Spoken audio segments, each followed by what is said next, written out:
જૂનાગઢ મહાનગરપાલિકા હસ્તકનું Shamaldas Gandhi town hall dustbin માટેનું સ્ટોર રૂમ બની ગયું છે। જૂનાગઢની મધ્યમાં કાળવા ચોક નજીક આવેલું શામળદાસ ગાંધી ટાઉન હોલનું ₹4 કરોડથી વધુના ખર્ચે રિનોવેશન કરવામાં આવ્યું હતું, પણ આ ટાઉન હોલ વપરાઈ રહ્યો છે માત્ર ડસ્ટબિનના સંગ્રહ માટે। ટાઉન હોલની આવી હાલતને લઈને મહાનગરપાલિકાના વિપક્ષના નેતા લલિત પરસાણાએ સવાલો ઉઠાવ્યા છે। લલિત પરસાણાના મતે કરોડોના ખર્ચ બાદ પણ જો ટાઉન હોલને ઉપયોગમાં ન લઈ શકાતો હોય તો આવા ખોટા ખર્ચ કરવાનો શું મતલબ? ન માત્ર વિપક્ષ પણ પ્રજાના પણ આ બાબતને લઈ અને જોવા મળી રહ્યો છે ભારે રોષ।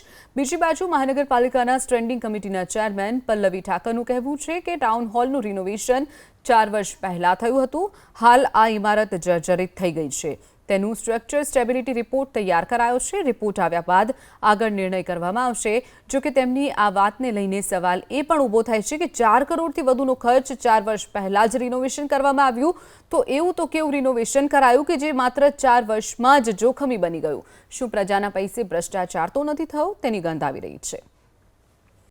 ટાઉન હોલ આપણે જોઈએ શામળદાસ ગાંધી ટાઉન હોલ જે કાળવા ચોક ખાતે આવેલો છે, એમાં અગાઉ 4-4.5 કરોડના ખર્ચે રિનોવેશન થયું। ત્યારે આપણે જોઈએ કે 4-4.5 કરોડમાં તો નવો બની જાય।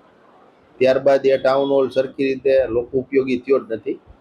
અવારનવાર જ્યારે રિનોવેશન થઈ ગયો ત્યારબાદ પણ એસીની તકલીફ હતી ને તમામ એસીઓ બંધ હતા।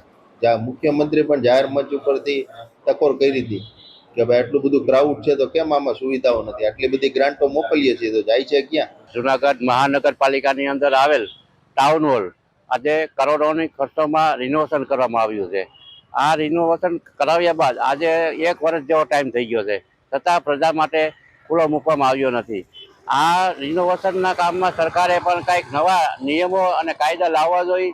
જે કામ નવું હોય કે રિનોવેશન કરવાનું હોય એને સરકારે નવો કાયદો બનાવી અને એની ઉપર કડક કાર્યવાહી કરવી જોઈએ, જેથી કરી આવા નવા કામ અથવા રિનોવેશનના કામમાં કોઈ પણ જગ્યાએ ભ્રષ્ટાચાર ન થાય અને જે લોકોને કામગીરી સોંપી છે એ કામ પૂર્ણ કરવામાં આવે। જૂનું બિલ્ડિંગ છે એટલે સ્વાભાવિક છે કે અંદર આપણે કોઈને બેસાડીએ અને ન કરે ને કોઈ કાર્યક્રમ કરીએ ન કરે ને કાંઈ એવી ઘટના બને તો એ બહુ મતલબ પેલું થાય।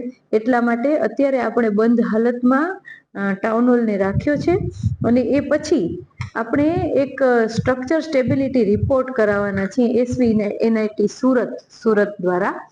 એ રિપોર્ટ થશે, એનો શું રિપોર્ટ આવે છે એ ઉપર પછી નિર્ણય લેશું કે ટાઉન હોલ છે એ ખુલ્લો મૂકવો, એનું શું કરવું, એ આપણે પછી વિચારણા ઉપર લેશું।